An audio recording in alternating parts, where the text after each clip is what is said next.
Bharatiya Janata party ने कराया booth प्रमुख सम्मेलन। लोकसभा 62 संत कबीर नगर के दनघटा विधानसभा 314 में भाजपा प्रत्याशी इंजीनियर प्रवीण निषाद को जिताने के लिए विधानसभा के सभी बूथ प्रमुखों को बुलाकर सम्मेलन कराया गया।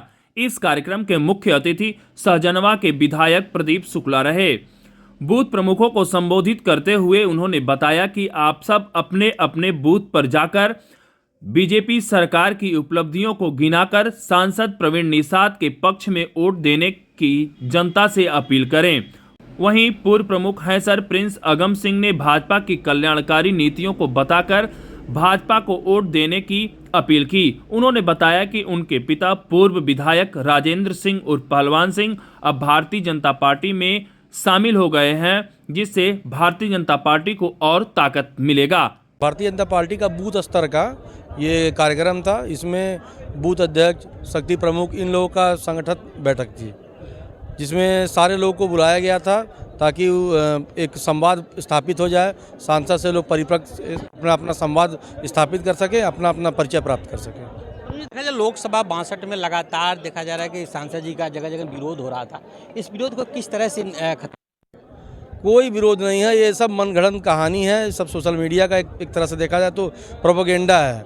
कोई अगर इस तरह का विरोध होता तो आप देख रहे हैं, मतलब इतना व्यापक रूप से जितने लोग भारतीय जनता पार्टी के प्रति अपनी आस्था दिखाए हैं और समर्पित हुए हैं और इतनी लंबे पैमाने पे सबकी ज्वाइनिंग हुई है, अगर विरोध होता तो इस तरह के बड़े पैमाने पे किसी की ज्वाइनिंग नहीं होती।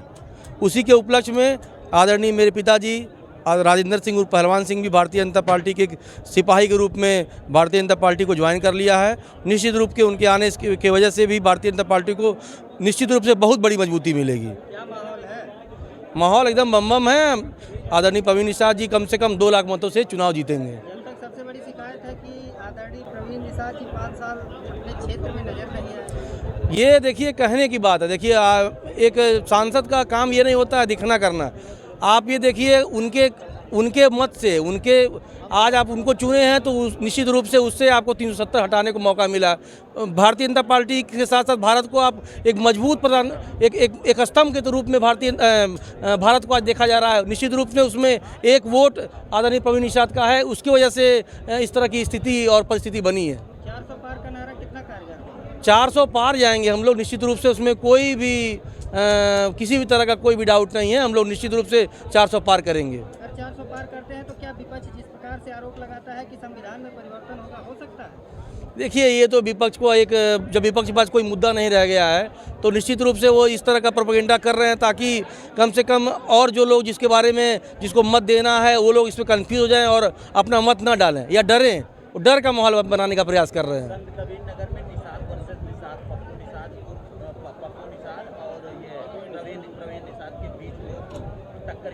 अच्छा आप बताइए इसको आप टक्कर की लड़ाई मान रहे हैं। जो व्यक्ति, मुझे कहना नहीं चाहिए भाई, सब अपने लेवल पे सब अपना अपना चुनाव लड़ते हैं। जो व्यक्ति प्रधानी हारा हो, ग्राम पंचायत हारा हो, नगर पंचायत हारा हो, आप उससे एक अंतर्राष्ट्रीय स्तर की एक जो पार्टी स्थापित कर चुकी है, तीसरी बार वो सांसद बनने जा रहा है, उनसे उनका कंपेयर करने का आपकी निश्चित रूप से मूर्खता है। इस बात में कोई दम नहीं है। पूर्व मंत्री रहे हैं, विधायक पूर्व मंत्री रहे हैं, विधायक रहे हैं, तो आप देखिए उनका 12 से 17 में उनका कार्यकाल रहा। 2 बार खुद ही उनको टिकट नहीं मिला। कबीर नगर ऐसा माना जाता है कि निषाद बाहुल्य क्षेत्र है। लोग कह रहे हैं कि 70% पप्पू निषाद के साथ जा रहे हैं। आप ये उल्टा बोल रहे हैं। 80% से लेकर 90% के आसपास मत निषादों का निषाद पार्टी संजय निषाद जी के साथ है, प्रवीण जी के साथ है। लोगों का बड़ा मुद्दा हो गया है कि बाहरी भगाओ, जिले के लाल को जिताओ। अब वो कहाँ बाहरी रह गए भाई। आपका देखिए उनका घर, उनका कार्यालय सब कुछ यहाँ पे बन चुका है। वो यहीं पे वो 24 घंटा यहीं वास करते हैं, तो बाहरी का तो कोई ये बात तो एकदम मनगढ़ंत कहानी हो गई। अच्छा, अगर प्रवीण निषाद जी जीतते हैं तो क्या जिस प्रकार से 5 साल जनता की शिकायतें रही कि वो जनता के बीच नहीं गए और यहाँ के वो स्थानीय निवासी हो गए, अब लोगों के बीच जाएंगे? वो पहले भी लोगों के बीच में रहते थे और अभी भी वो लोगों के बीच में रहेंगे। इसके लिए मैं आपको आश्वस्त करता हूँ।